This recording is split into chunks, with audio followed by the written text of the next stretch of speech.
Short circuit কিনা বা coil পুড়ে গেছে কিনা। ঠিক আছে, এই কয়েল পুড়ে যাওয়ার যদি চেক করতে চাই, প্রথমে আমরা এই যে অ্যামোমিটার আছে, কি আছে এই অ্যামোমিটারকে আমরা কন্টিনিউটিতে সেট করব। কিসে? কন্টিনিউটিতে। মানে কন্টিনিউটি থেকে আমরা এই শব্দ হয়েছে না, ঠিক আছে, আমার এই তারে বা এখানে লাগাই দিব। তাহলে এই যে তিনটা টার্মিনাল আছে, কম্প্রেসারের কয়টা টার্মিনাল? এই তিনটা টার্মিনাল। আচ্ছা, তিনটা টার্মিনালে দেখো যে আমি দেখো শব্দ হয়েছে না, তার মানে কয়েলটি। এরপরে আমার এটা দিলাম, ঠিক আছে, কয়েল দিলে, ঠিক আছে, কয়েল কি, ঠিক আছে, শর্ট হয়েছে কিনা সেটা দেখো। এই উপরে একটা জানলা স্টার্টিং এ অথবা রানিং এ, এরপরে আমরা বডির সাথে যে মেটাল আছে এখানে আমরা কি করবো, বসা দেবো, বা এখানে একটা দেখে নিবো, অথবা আমাদের যে কপার আছে কপারের সাথে দেখবো। ঠিক আছে, এরপরে আমরা পরেরটা দেখবো পরেরটা গেছে কিনা। ঠিক আছে, দেখো কি শব্দ নাই। তার মানে কি আমার এই কম্প্রেসরটা ঠিক আছে, ওয়াইন্ডিং ঠিক আছে। আমরা এখন পাম্পিংটা দেখব।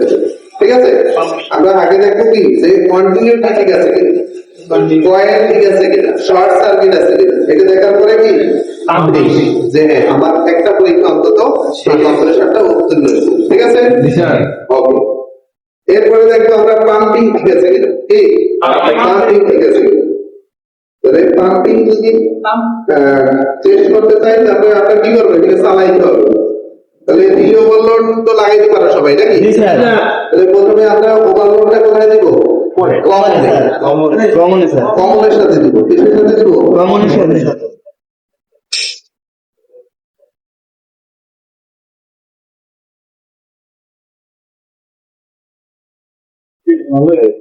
এরপরে দিব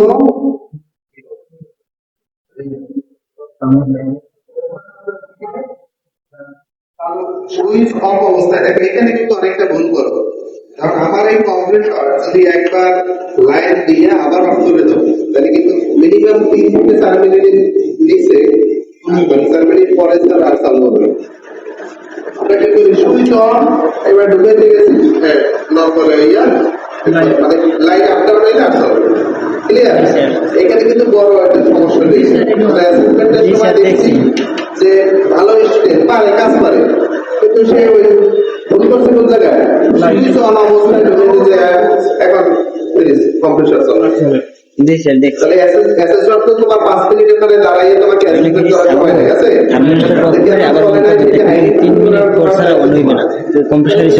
একজনের কাস্টমারের বাসায় দেখি নাকি, তাহলে আমরা প্রথমে কি করবো, সুইচ অফ অবস্থায়, সব ক্ষেত্রে সুইচ অফ অবস্থায় এখন আমি কম্পিউটারটা যদি চালাই, তাহলে এম্পিয়ার কত নাই সেটাও তো আমার দেখতে হবে অবশ্যই। তাহলে আমাকে এম্পিয়ার আগে সেট করতে হবে, এম্পিয়ারে সেট করতে হবে। এবার আমরা এখানে এই অথবা নিউটনে একটা ধরলাম, এরপরে এটাকে চলে নাই।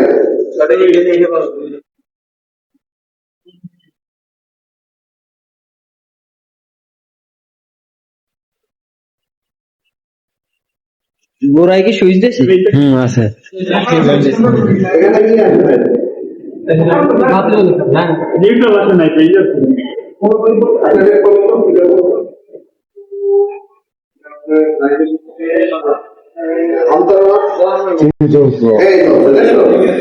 আমরা মনে করছি যাই হয় কম্পিউটার আছে, কম্পিউটার কিন্তু চলবে। এখন আমি পাম্পিং কিভাবে দেখবো, এই যে ডিসচার্জ লাইন আছে, দেখো ডিসচার্জ লাইন, ঠিক আছে, এই ডিসচার্জ লাইন আমি যদি চাপ দিয়ে ধরে রাখতে পারি, আমার সাইডে বলবো তো এটা পাম্পিং খারাপ।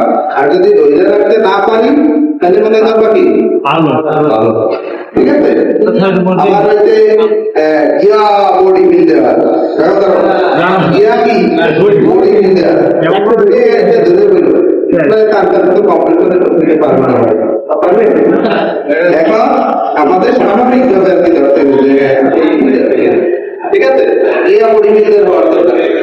ওকে, ঠিক আছে, তাহলে আমাদের পরীক্ষা শেষ হলো